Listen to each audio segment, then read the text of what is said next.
So we have currently working without pay. And this is a partial shutdown because there was already a statute passed earlier in the year that provided for pay for the majority, I think, of government workers. But in addition to the hundreds of thousands who are have been furloughed, they're not getting paid and they're not working. We have 54,000 Custom and Border Protection agents working without pay, 42,000 Coast Guard employees, 53,000 TSA agents, 17,000 correctional officers, 14,000 FBI agents, 4,000 DEA, 5,000 fighters who are with the U.S. Forest Service.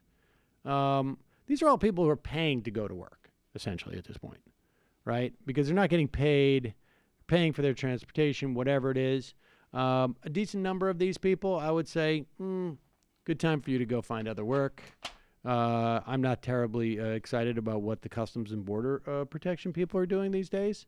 But, I mean,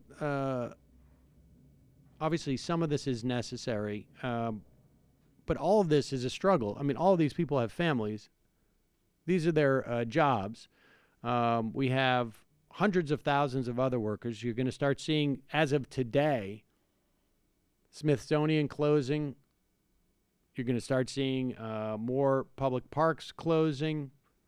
And not only, I mean, just contemplate this. The administration, the Office of Personnel Management, last Thursday, I think it was, they tweeted out advice to furloughed federal workers on how to explain their situation to creditors and landlords.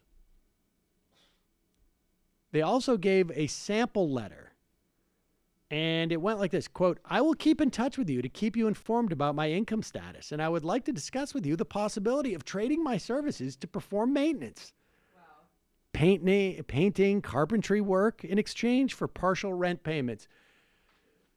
Now, banks are well known for taking, like, yeah, if you've got a mortgage with us and you'd rather come in and make some shelves or perhaps organize our files, feel free to come in.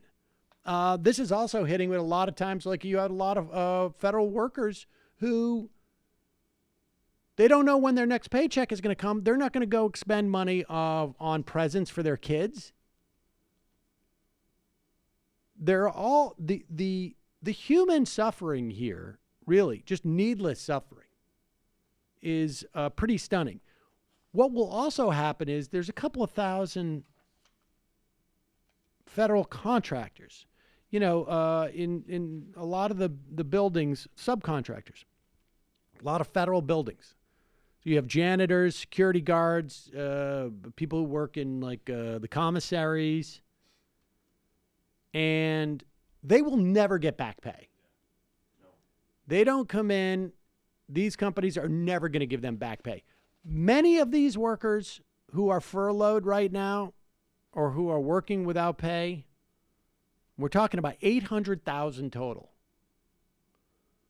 Hopefully they will get back pay. But the bottom line is, right now they're having to go out and they're either taking loans or they're putting stuff on their credit card. They're never going to get paid for the interest that they're going to get charged on their credit card.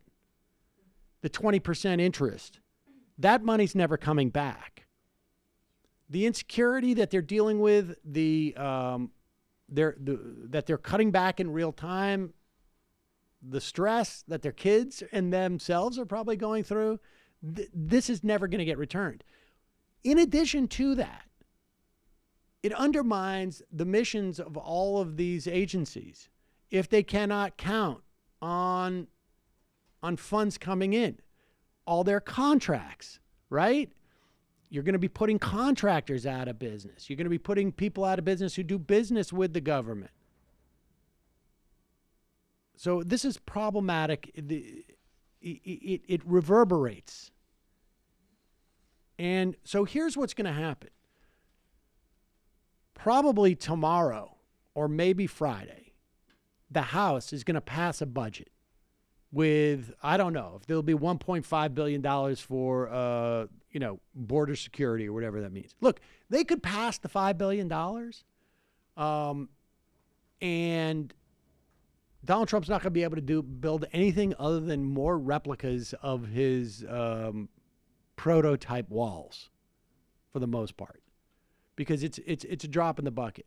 But the bottom line is, if you're going to give him $5 billion for, to pretend that he's building his wall, get something. Get permanent status for DACA kids. Get permanent status for DAPA. And that was the deal they had a year ago. And, of course, Stephen Miller told Trump, don't do it, or Trump did, or who knows. But the House is going to pass a budget, and then it's going to go to the Senate. And Mitch McConnell's going to have to make a decision. He's either going to put that up for a vote, and it will pass, because there will be Democrats who will vote for it. He's also got to worry, though, that there's a half a dozen senators who are going to pretend, Republican senators who are going to pretend that it's a problem, right? Like Ted Cruz is going to get out there, and this is going to be his time to shine. And Mike Lee is going to get out there, and Rand Paul is going to say, this is, I finally have principles and blah, blah, blah. Then the bill, if it passes in the Senate, will go to Donald Trump. And then he will presumably not sign it. And it becomes a pocket veto. Maybe he will veto it just to show it. And then it goes back to the House and the Senate. And then things start getting really interesting. It will most likely pass the House. But in the Senate, there could be enough Republicans who are afraid of voting against Donald Trump. But who knows? Ultimately, I don't think this works out very well for the Republicans.